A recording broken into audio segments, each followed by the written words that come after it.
Okay, Jim. So the topic of conversation for today is all about culture. And I think this one is an important one because I think this is something that High Five we do, or we're very intentional about focusing on the culture of our organization. And I think for the benefit of the people listening, I think that what it really has worked in our favor is really focused on ultimately staff appreciation or staff desire to continue to work, and then ultimately the retention of our staff, which tends to be something that a lot of organizations either struggle with or it's a focus for them to consider how do we retain our staff.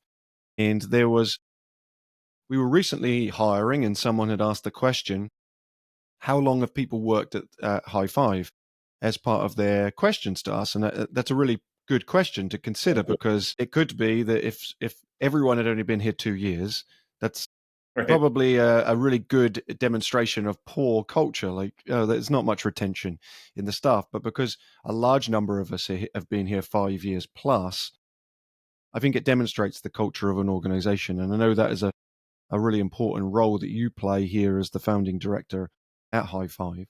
So, first question to you, Jim, is why do you think that culture is so important to the health of an organization? Yeah.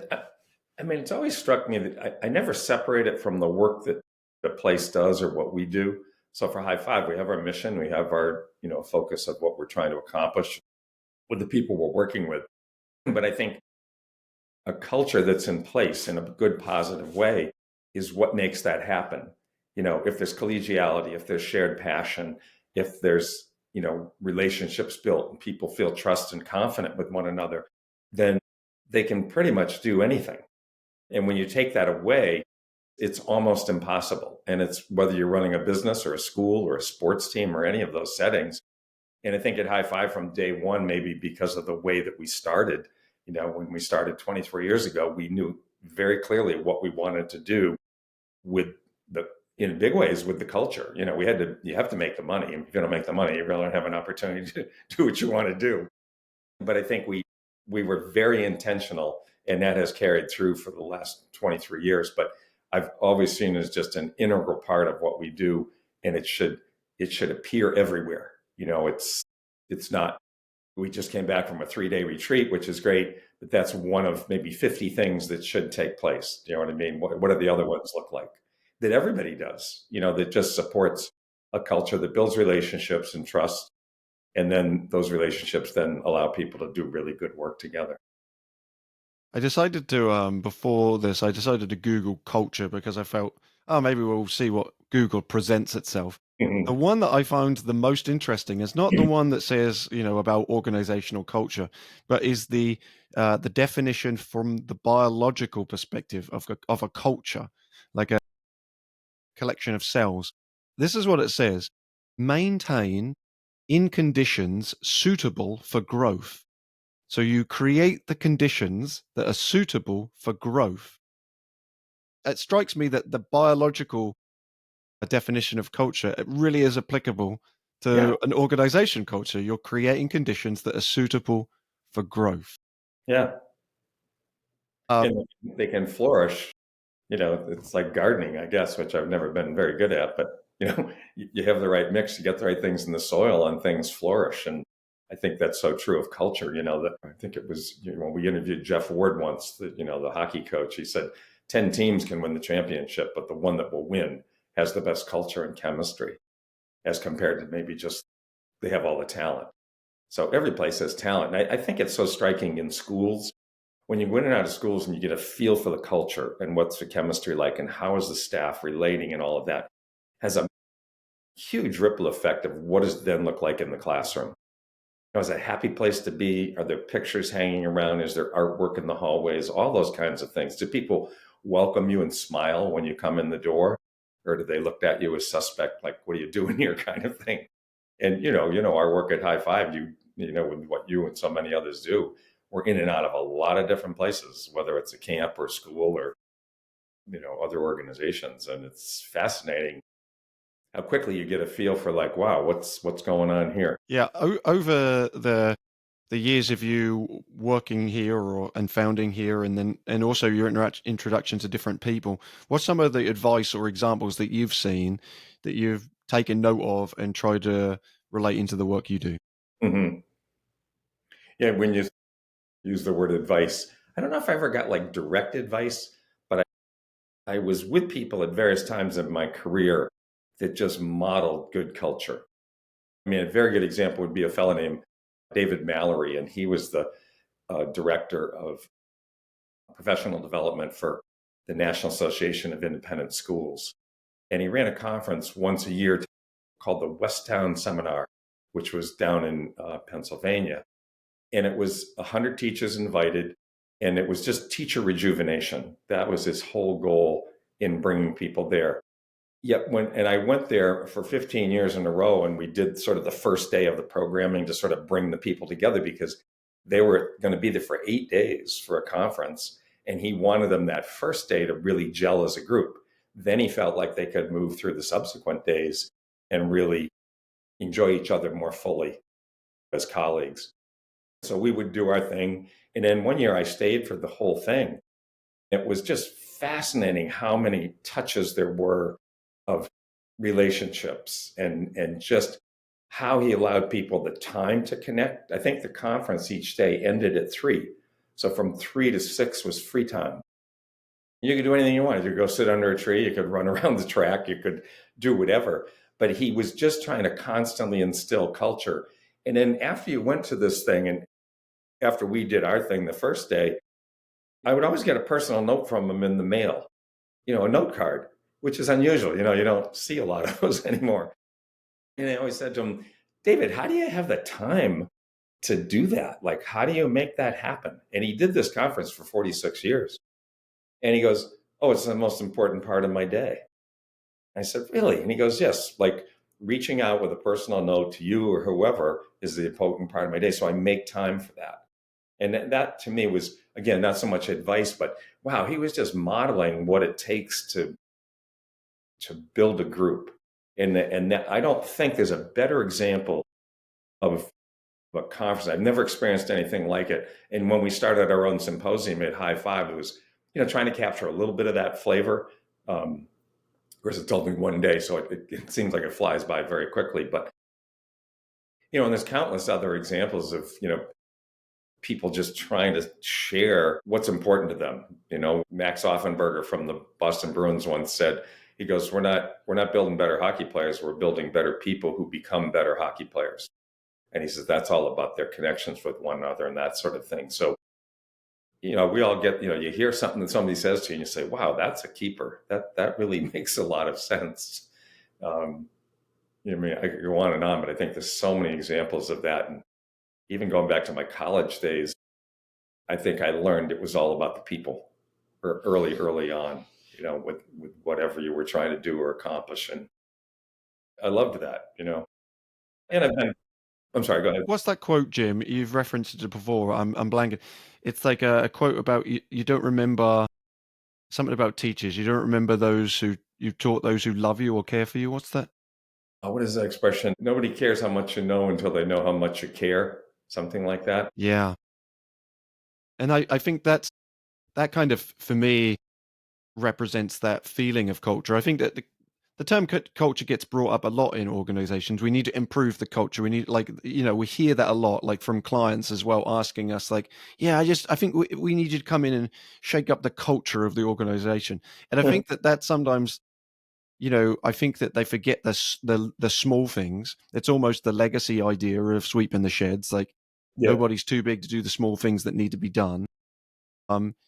And I think, you referenced the notes and taking the time. Something that I referenced, in regards to yourself, is that I see this often when you're in the office. You take the time to come and say hello to people in the day, in the morning when you arrive, and you may not sit at your desk until 9:30, 10 o'clock. Into an outside perspective, that might be seen as like, well, wasting time. Yeah. But what you're describing is that's a critical, most important time of your day. And I think that does go a long way to having, people come to High Five and say, it feels like a family. And when we've been Mhm. having lunches together, those kind of things.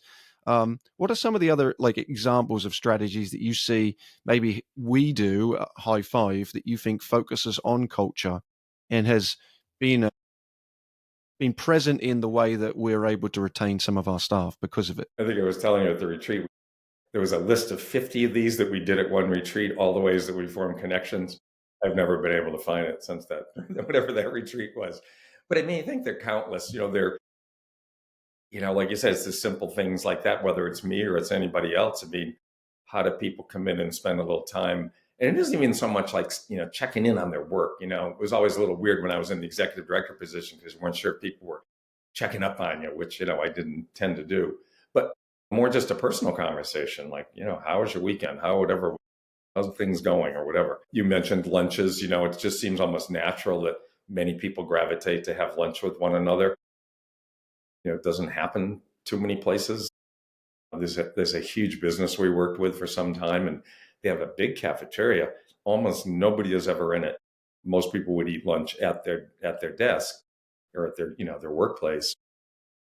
So there just isn't those kinds of connections. But I'm sure it's under the heading of, well, we don't have time to take away from work to go do that yet, not fully understanding that is some of the work, and it's not wasted time.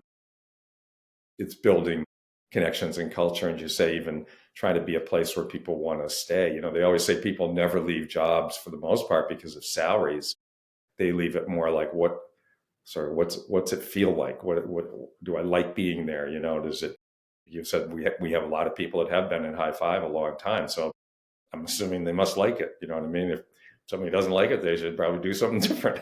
But it's been nice to kind of try to build some of that. And I think it's just very, very simple things that are ongoing, in so many different ways. I mean, even when you were first hired, I remember and encourage you, go ahead, yeah, don't worry, take the time, walk around, say hello, And I think as you watch new people come in too, they tend to, it's challenging. I mean, they're not sure what to do, kind of thing. And then I think this retreat just this past week is such an example of it's just you know, um, it's so much fun and there's so much that's going on and people getting to know each other. But if you broke down all the time within the retreat, it's a 3-day retreat. That's a big investment, for an organization to do time wise and everything. And if you took the amount of time within those 3 days that is connecting time, fun time, there's a lot of it. You know what I mean? There's time on task, there was workshops and all that sort of thing. But at the same time, I think treated very equally is what is the time like where people are getting to know each other. Because with 30 staff now, they don't all know each other the way they did when there was 6 and 9 and 12 and 15. So it's changed a lot. But I think it's just being very, very intentional and deliberate. And places don't think of doing that. Like you said, it's, we got to improve our culture. Well, what are you willing to commit to do it? That's the big question. How much time would somebody spend? And they say, oh, you could never spend that time. I think in one of the pieces that I gave you to read, I was talking about a principal who once said, yeah, he wanted to hire us. And he was saying, yeah, I don't really believe in this team building stuff much, but the teachers want to do it. And I think I told you my response to him was, I wouldn't hire us. It doesn't make any sense. Like, why pretend like you're in charge? Everybody will see right through it and they're going to know that it's not a good idea. I think it just takes devotion, and it does take finances. I mean, if we go away for that 3-day retreat, what does it cost High Five? What does it gain? So you have to look at it both ways. So yeah, it's 3 days away. Work's not going on, but work is going on. It just depends on how you're defining the work. So someday I'll find that list of the 50 ways we connect and get it. I do think that there's a commitment. I think that you mentioned, but there's an understanding as well of the benefits. Then I think that those who ask us, hope for a quick fix in culture, that you're not going to get it. I remember I worked for an organization that at one point tried to implement something called, well, I think colloquially, maybe the rest of our staff called it mandatory fun time. But it was like this time that we had to do because they felt, well, we need to do this. But what I think is different that what we do is that there's a clear understanding that connection and culture and conversation is a part of our day to day, that it's not maligned. So if someone came by and saw me and Lisa just chatting, non-related to work, we're not going to be reprimanded for that behavior because we're doing it in quote work time. Mm-hmm. It's a big part of the importance of knowing each other and connecting with each other. There was going back to the retreat, something that I really, really enjoyed is we did this mini conference in the retreat, which was these hour blocks, 3 different hour blocks, where any one of our staff could just present on something they were interested in. So it was unrelated to work. And I found I absolutely loved doing it because I got to learn about different people in our organization in a slightly different way that were outside of work Mm-hmm. that we could relate to it, but I feel more connected to them because we just spent an hour listening to their experiences. I know you and I were both sitting with Chris Danboys talking about his trip into the Bugaboos. Just fascinating experience for him that, doesn't necessarily have to tie into our work, but because of it, there's more opportunity to connect, and it was built into the program, which was very fun and enjoyable. Well, I think even, the session you did with podcasting, I said this during the session to you. I mean, I always sort of knew what it took to produce a podcast. Now I realize I had no idea.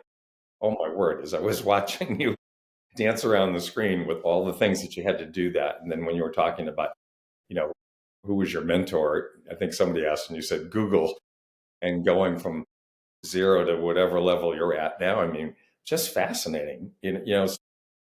Getting an appreciation for that in a deeper way, which I always had, but I carry that with me and I'll share that with others and others that were in that thing.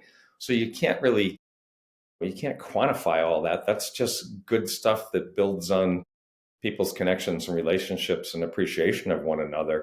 And then it just finds its way into all the work that we do. I think that's why when people come here and, you and I were involved years ago, like what makes the workshop setting unique at High Five? What are the little touches? And there were many, many things that we identified saying when people come here, they get more than the skills. They really get a sense of building themselves as a community for 4 or 5 days. And it surprises them. They say, wow, I didn't realize I was going to get all that along with the technical skills. But in effect, they experience the building of a culture during those 3 or 4 or 5 days together. And for many of them, I think it sticks with them for life. They say, wow, that was incredible. Or it happens in the summer with the Edge of Leadership students, that students will often say, I have just not experienced anything like this before. And they don't mean the activities, they mean the way the group is connecting and conversing and sharing time together and experiences and that sort of thing. So a lot of times I think it's just making the space for it to happen and then trusting good things will unfold. Yeah, it's one of those the untangible selling pieces of an open enrollment here, an adventure basics or a beyond basics or a managing adventure program. Sometimes, those people end up leaving and they're now like a cohorted group of people who are connected and stay connected. I remember my first open enrollment and I'm still connected to some of the people. Cam Miller was in one of my first level twos, still very connected to him at Kiev.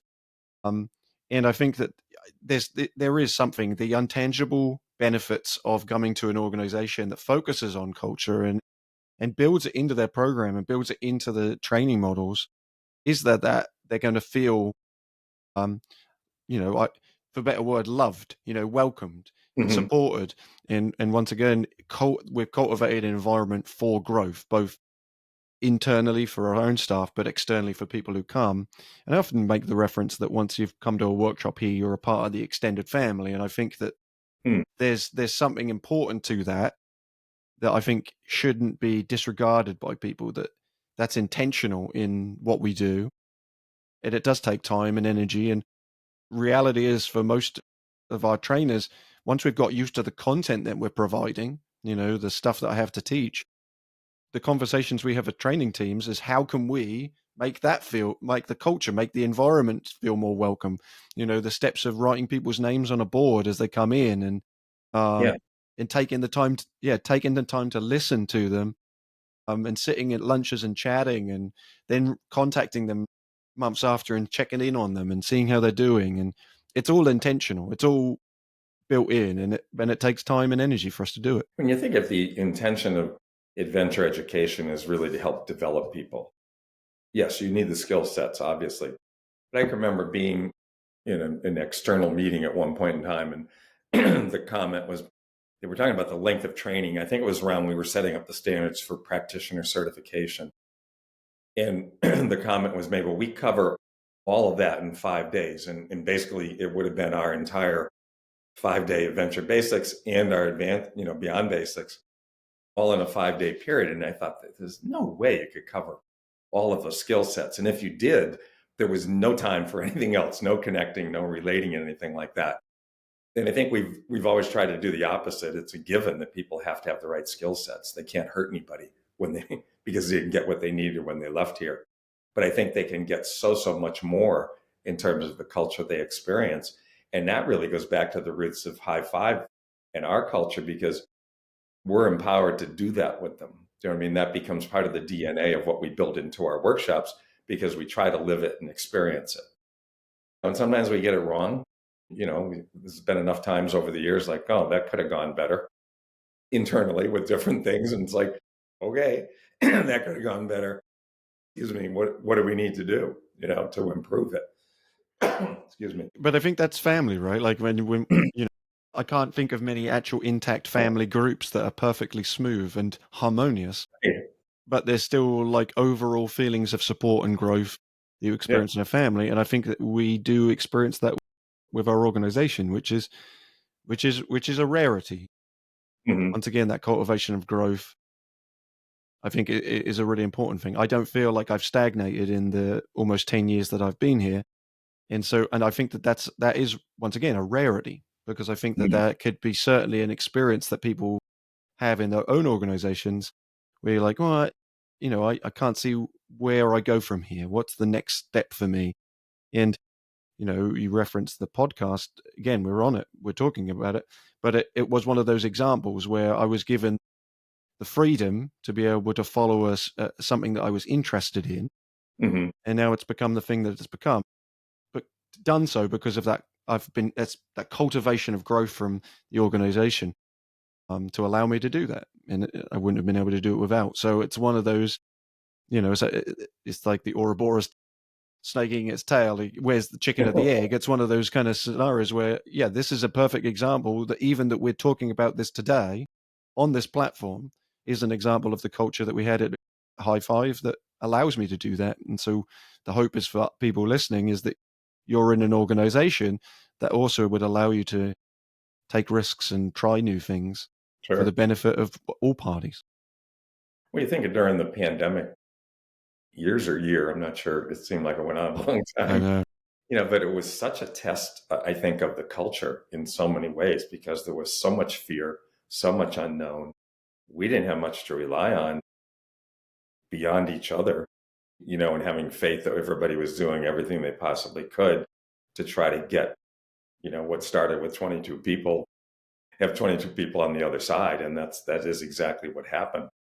But I think that was probably in all my years at High Five. I mean, that was probably one of the biggest tests of the culture of the organization to see if it could survive. And, you were part of many of the conversations as others were, where it was hard. It was testy. I mean, people were scared. Am I going to get paid? Am I going to, and nobody had all the answers. Do you know what I mean? But, people didn't flee immediately. They had faith and stuck around, and it worked. And most of those people are still here, which is amazing. So, I mean, that to me is always when things are hard, that's really the best test of how good is the organization of the culture. When everything's swimming along, everybody's happy, right? Oh my God, this is going well, and we're making money, we're paying the bills, and all of that. And those are the easy times, that's kind of life in general. We all do well when it's easy, and then when we get tested or challenged. You're like, whoa, what am I going to draw upon to help? And I think that's sort of the roots of culture in any organization. Awesome. Well, thanks, Jim. I've appreciated this conversation. I've enjoyed it, and hopefully people have been able to like pick up on some of the stories, but also the lessons.